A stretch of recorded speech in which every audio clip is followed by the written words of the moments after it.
ನಡೆಯುತ್ತದೆ. ಶ್ರದ್ಧಾಂಜಲಿಯನ್ನು ಅರ್ಪಿಸಿ ಪುಷ್ಪಾಂಜಲಿಯನ್ನು ಮಾಡಿದಂತ ಎಲ್ಲ ಗಣ್ಯರಿಗೂ ವಂದನೆಗಳನ್ನು ತಿಳಿಸುತ್ತಾ ಈಗ 1 ನಿಮಿಷ ಎಲ್ಲರೂ ಎದ್ದು ನಿಂತು ಮೌನವನ್ನು ಆಚರಿಸೋಣ. ಅವರಿಗೆ ಭಗವಂತ ಚಿರಶಾಂತಿಯನ್ನ ಕರುಣಿಸಲಿ ಅಂತ ಬೇಡ್ಕೊಳ್ತಾ ಮೌನವನ್ನು ಆಚರಿಸಿ ನಂತರ ಕಾರ್ಯಕ್ರಮವನ್ನು ಪ್ರಾರಂಭಗೊಳಿಸೋಣ.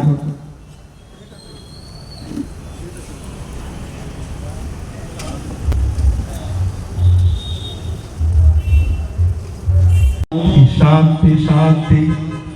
ಮೌನಾಚರಣೆಗೆ ಸಹಕರಿಸಿದ ಎಲ್ಲರಿಗೂ ವಂದನೆಗಳು. ರಂಗಭೂಮಿಗೆ ಅವರು ಪ್ರವೇಶವನ್ನು ಪಡೆಯುತ್ತಾರೆ. ರಂಗಭೂಮಿಯಲ್ಲಿ ಅವರು ಮೊಟ್ಟ ಮೊದಲು ಅಭಿನಯಿಸಿದ ಪಾತ್ರ ಯಮನ ಪಾತ್ರ. ಆ ನಂತರದ ದಿನಗಳಲ್ಲಿ ಬಿಸ್ಲು ಮಾರಮ್ಮನವರ ಗುಂಡಪ್ಪನವರನ್ನು ಪಡೆಯುತ್ತಾರೆ. ಆ ನಂತರ ದಿನಗಳಲ್ಲಿ ಅವರು ಎಲ್ಲ ಪಾತ್ರಗಳನ್ನು, ಎಲ್ಲ ನಾಟಕದ ಮುಖ್ಯ ಭೂಮಿಕೆ ಪಾತ್ರಗಳನ್ನು ಅಭಿನಯಿಸಿ ಎಲ್ಲರ ಮನೆ, ಗ್ರಾಮ, ಅಕ್ಕಪಕ್ಕದ ಗ್ರಾಮಗಳು, ಜಿಲ್ಲೆಯ ಎಲ್ಲ ಹಳ್ಳಿಗಳಲ್ಲಿ ಗ್ರಾಮಸ್ಥರು ಹಾಗೂ ಶ್ರೀ ಪರಕಿ ರಾಮೇಗೌಡ ಮಿತ್ರ ಮಂಡಳಿ ವತಿಯಿಂದ ಇವತ್ತು ಕನ್ನೇವಣಕೊಪ್ಪನ ಗ್ರಾಮದ ಎಲ್ಲ ಹಿರಿಯ ಕಲಾವಿದರ ಮಕ್ಕಳು ಮೊಮ್ಮಕ್ಕಳನ್ನು ಕರೆದು ಗೌರವ ಸಮರ್ಪಣೆ ಮಾಡಿರ್ತಕ್ಕಂಥ ವಿಷ್ಣು ಮಾರಮ್ಮನ ಗುಡ್ಡಪ್ಪದ ಲಿಂಗಪ್ಪನವರಿಗೆ ನಮ್ಮ ಕನ್ನೇವಣಕೊಪ್ಪನ ಗ್ರಾಮದ ಪರವಾಗಿ ಹಾಗೂ ಅವ್ರ ಮಿತ್ರ ಮಂಡಳಿ ಎಲ್ಲ ಸ್ನೇಹಿತರ ಪರವಾಗಿ ನಾವು ಹೃದಯಪೂರ್ವಕವಾದ ಧನ್ಯವಾದ ಸಲ್ಲಿಸ್ತಾ ಇದ್ದೀವಿ. ಹಾಗೂ ಈ ನಾಟಕಕ್ಕೆ ಪ್ರತ್ಯೇಕವಾಗಿ ಪರೋಕ್ಷವಾಗಿ ಸಹಾಯ ಮಾಡಿದಂತೆ ಎಲ್ಲ ಗೌರವಾನ್ವಿತ ಕನ್ನೇವಣಕೊಪ್ಪನ ಗ್ರಾಮದ ಎಲ್ಲ ಯುವಕ ಮಿತ್ರರಿಗೂ ಸ್ನೇಹಿತರಿಗೂ ಸಹ ಅಭಿನಂದನೆಗಳನ್ನು ಸಲ್ಲಿಸ್ತಾ ಇದ್ದೀವಿ.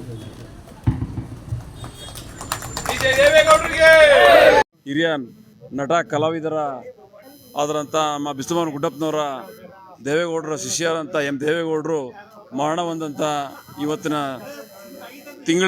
ತಿಂಗಳದ ಕಾರ್ಯಕ್ರಮ ಇದೆ. ಆ ಅಂಗವಾಗಿ ಇವತ್ತು ಅವರ ಮರಣ ಹೊಂದಂಥ ದಿನ ಅಂಥೇಳಿ ಸ್ಮರಣೆ ಮಾಡ್ತಿ ಇವತ್ತು ಅವರ ಆತ್ಮಕ್ಕೆ ಶಾಂತಿ ಸಿಗಲಿ ಅಂಥೇಳಿ ನಮ್ಮ ಕನ್ನೇವಣಕೊಪ್ಪಲಿನ ಎಲ್ಲ ಕಲಾವಿದರ ಸಂಘದ ವತಿಯಿಂದ ನಮ್ಮ ಕನ್ನೇವಣಕೊಪ್ಪಲಿನಲ್ಲಿ ಇವತ್ತು ನಾಟಕವನ್ನು ಪ್ರಾರಂಭ ಮಾಡಿದ್ದಾರೆ.